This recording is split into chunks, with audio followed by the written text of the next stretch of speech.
Aleksandretty obrożne, mimo niewielkich rozmiarów, posiadają duże, silne dzioby, które mogą być niebezpiecznym narzędziem dla sprzętów domowych. Dlatego konieczne jest zapewnienie im odpowiednich materiałów do niszczenia, czyli zabawki, a także gałęzie, witki, jakieś kawałki drewna, które ptaki będą mogły rozdrabniać, rozrywać na kawałki i ścierać swoje rosnące im przez całe życie dzioby. W przypadku każdej papugi jest to rzecz niezbędna, a w przypadku aleksandret jest to rzecz absolutnie konieczna, zarówno dla ich zdrowia psychicznego, jak i fizycznego. Ponadto pamiętajmy też o tym, że zbudowana z drewna klatka dla aleksandretty na pewno długo nie wytrzyma. Ptaki te muszą mieć naprawdę solidną, zbudowaną z dość grubych prętów klatkę i koniecznie pręty te nie mogą być malowane. Jeśli będzie to farba, to ptaki zwykle ją zjadają, a to nie pozostaje bez wpływu na ich zdrowie.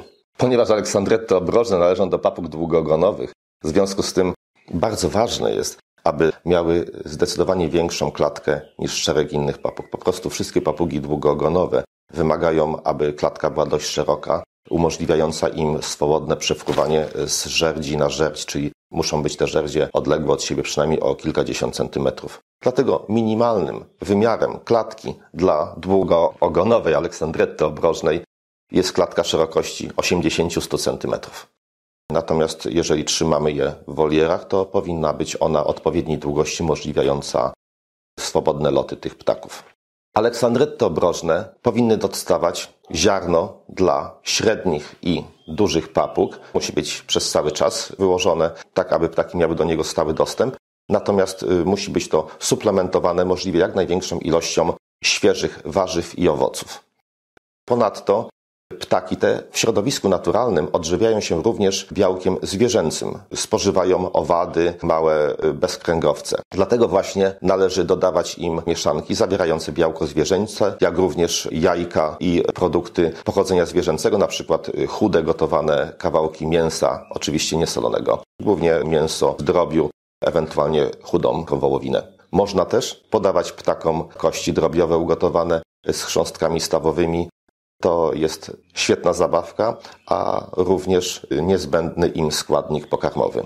Aleksandretta obrożna, podobnie zresztą jak wiele innych gatunków papug, ma skłonności do stania się papugą hałaśliwą, która będzie trudna do zniesienia. I dlatego pamiętajmy, nie możemy dopuścić do sytuacji, że ona będzie sterowała opiekunami wydawanym przez siebie głosem. Jeżeli uzna, że jeżeli będzie długo krzyczała, to uzyska to, co chciała, to naprawdę będzie ciężko ją oduczyć takiego właśnie hałaśliwego zachowania. Aleksandretta obrożna musi do nas trafić w możliwie jak najmłodszym wieku i musi być w odpowiedni sposób wychowywana. Jeżeli nie dopuścimy do sytuacji, że wychowamy taką właśnie rozhisteryzowaną, pewną siebie papugę, która będzie wiedziała, że wszystko może wymusić na swoim opiekunie, wtedy naprawdę będzie to świetna papuszka do towarzystwa.